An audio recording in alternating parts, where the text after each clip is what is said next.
ಯಾರು ನಂಗೆ ಕೇಳಿದರು ದಾರಿನ ನಾನೇ ಕಳೆದು ಹೋಗಿರುವೆ ಅಂದೇನ ಎಡವಿದ ಕಲ್ಲಿನಲ್ಲೂ ಅವಳನೆ ಕಾಣುವೇನ ಹೋರಾದಿಯಂದು ಬಾಲ್ಯದಲ್ಲಿ ಹಿಡಿದಂತ ಮೊಗಲ ಚೆಟ್ಟೆಯಲ್ಲಿ ಪಡೆದಂತ ಸಂತಸ ಇಂದು ಮತ್ತೆ ನನಗಿಲ್ಲಿ ಸಲುಗೆ ಸಲುಗೆ ಸ್ನೇಹ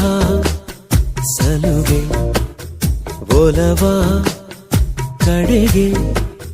ನಡೆವ ಘಳಿಗೆ ಎದೆಯೊಳಗೊಂದು ಮೌನ